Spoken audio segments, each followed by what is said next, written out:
Good morning, students. Today we'll start with a fresh chapter of your macroeconomics, that is chapter number 10, government budget and the economy. ठीक है? That is a part of your introductory macroeconomics section A. Concept क्या है? Government budget states financial performance of the government over the past 1 year and financial programs and policies of the government for the next 1 year.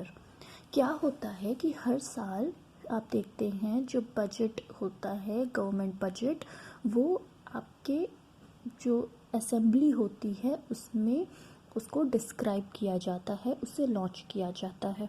उस government budget में क्या क्या एक आपको mention किया जाता है, क्या क्या वहाँ पे स्टेटमेंट्स रिवील होते हैं कि पास्ट 1 ईयर में फाइनेंशियल परफॉर्मेंस ऑफ कंट्री कैसा रहा एंड नेक्स्ट ईयर के लिए जो नेक्स्ट हमारा अकाउंटिंग ईयर है जो अप्रैल से स्टार्ट होगा उसमें हमारे पास्ट एक्सपेंडिचर और रिसिप्ट के बेसिस पे क्या प्रोग्राम्स हैं, क्या पॉलिसीज़ हैं, क्या टैक्स हमारा रूल होगा.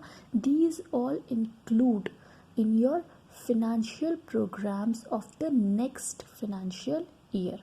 ये दोनों चीज़ का जो पूरा आपका स्टेटमेंट होता है, this is mentioned and described in your government budget.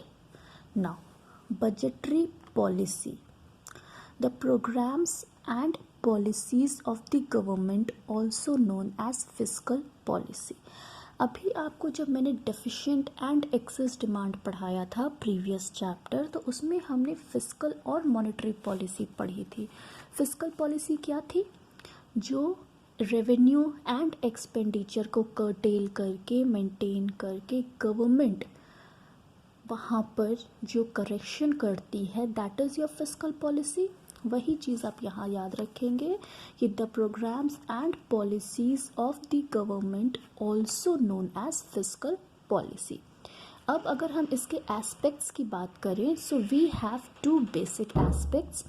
First is your revenue aspects and second is your expenditure aspects. ठीक है, मतलब कि हम कितना इस साल रेवेन्यू एक्सपेक्ट कर रहे हैं, रिसिप्ट है वो एक्सपेक्ट कर रहे हैं, और कितना हम एक्सपेंडिचर जो है उसको एक्सपेक्ट कर रहे हैं for the financial year from the government which will be estimated in the government budget. Now अगर एक इसका हम ब्रीफ डिस्क्रिप्शन देखते हैं, what is government budget? It is a statement of expected receipts and expected expenditure of the government that reveals budgetary policy of the government to achieve the twin objective of growth and stability. ठीक है, what is government budget? It is a statement जहाँ पर expected receipts and expected expenditure reveal होता है, जहाँ पर हम budgetary policies maintain करने का सोचते हैं. किस लिए बजटरी पॉलिसी को मेंटेन करने का सोचते हैं? क्योंकि अगर आप एक एग्जांपल लीजिए, अगर आप एक पार्टी होस्ट करना चाहते हैं तो आप ऐसा तो है नहीं आप किसी भी रेस्टोरेंट्स में या किसी भी डाइन आउट प्लेस पे चले जाते हैं और वहाँ पे पार्टी होस्ट कर लेते हैं. सबसे पहले आप ये देखते हैं कि हमारे पास पैसे हैं कितने, प्लस हमारे पास कितने लोग हैं, उनके हिसाब से हमेशा आप प्लान आउट करते हैं. वही सेम चीज़ आपकी गवर्नमेंट बजट में होती है, क्योंकि उन्हें ये देखना होता है, उनके पास तो डिफरेंट सेक्टर्स हैं इकोनॉमी में, उन्हें सबके लिए एलोकेशन ऑफ फंड्स देने हैं. फंड्स बजट जो है गवर्नमेंट, उसके पास फंड्स हैं, किस सेक्टर को नेक्स्ट ईयर फाइनेंशियल ईयर में कितना बजट देना है, कितने टैक्स इम्पोज करने हैं, कितने सब्सिडी देने हैं, ये सब जो होता है policy, these are described in your government budget.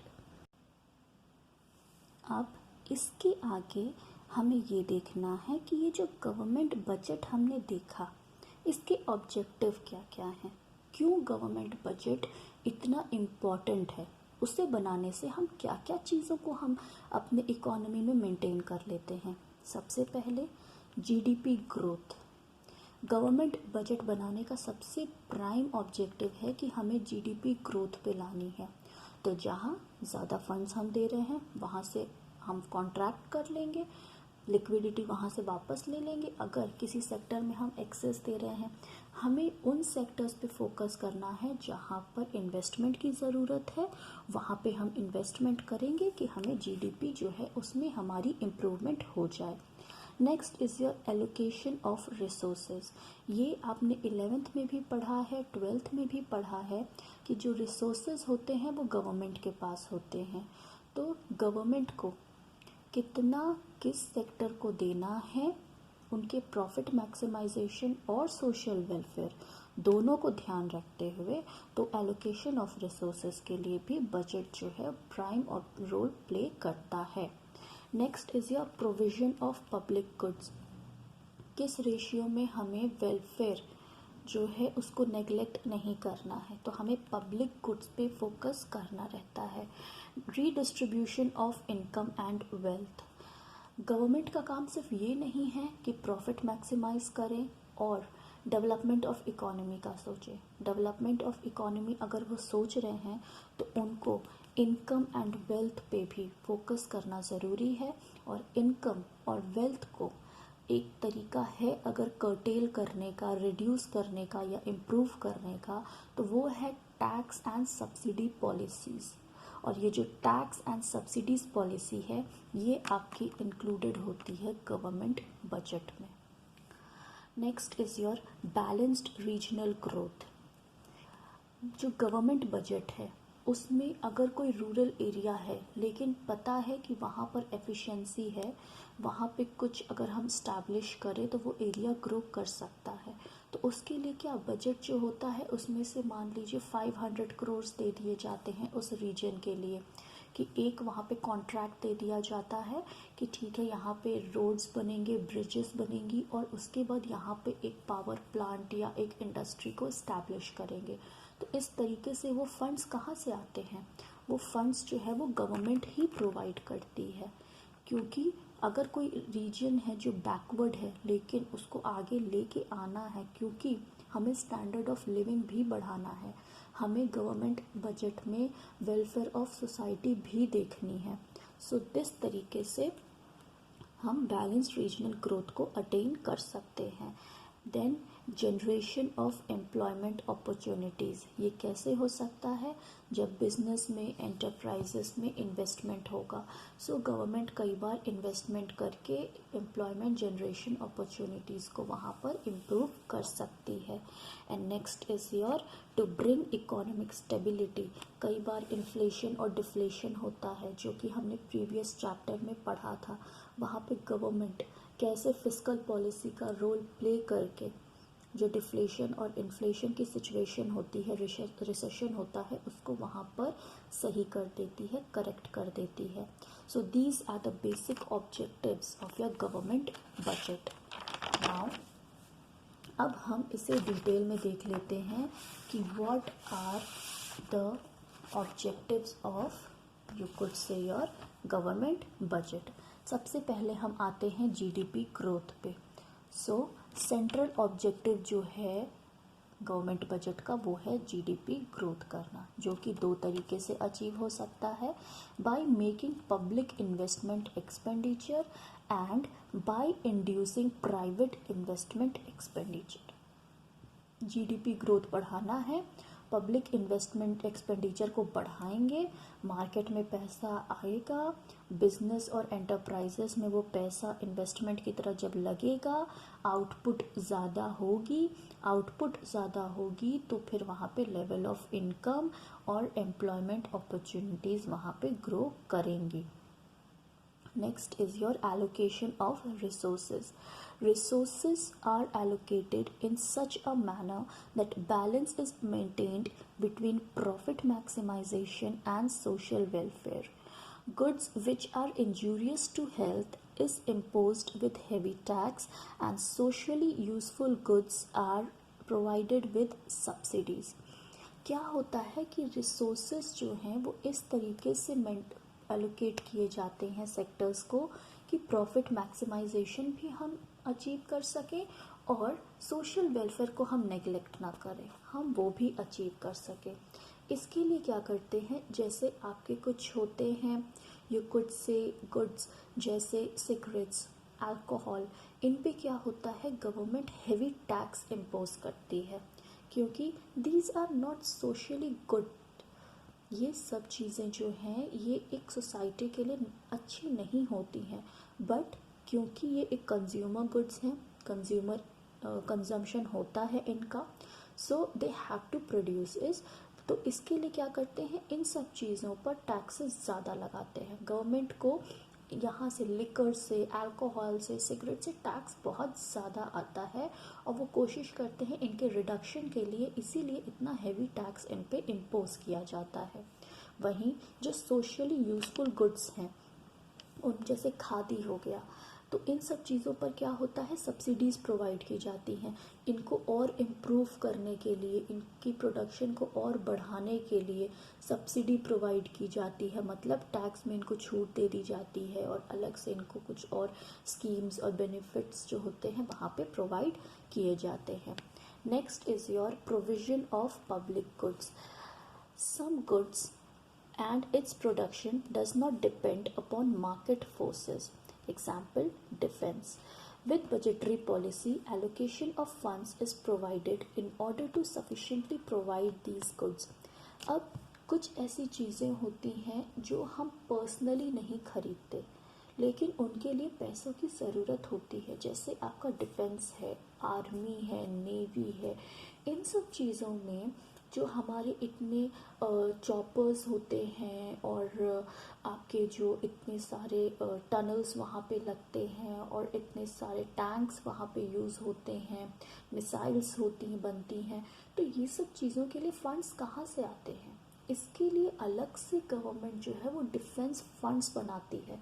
Taxes को हमसे कलेक्ट किया नॉर्मल पब्लिक से और उनसे क्या करते हैं कि वो अपने फंड्स मेंटेन करते हैं, क्योंकि डिफेंस जो इक्विपमेंट्स हैं उनके लिए तो मार्केट फोर्सेस पे हम नहीं रिलाई कर सकते, उनके मार्केट के डिमांड और सप्लाई पे, वो तो हमें किसी भी हाल में वहाँ पे सप्लाई करना ही करना है।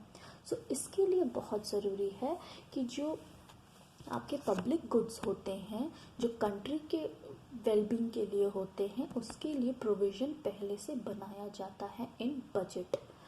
Next is your redistribution of income and wealth. In order to attain social justice, equitable distribution of income and wealth is a principal objective of any welfare state carried in two ways: imposing tax on such and giving subsidies on the poor, or by supplying food grains to BPL at low price.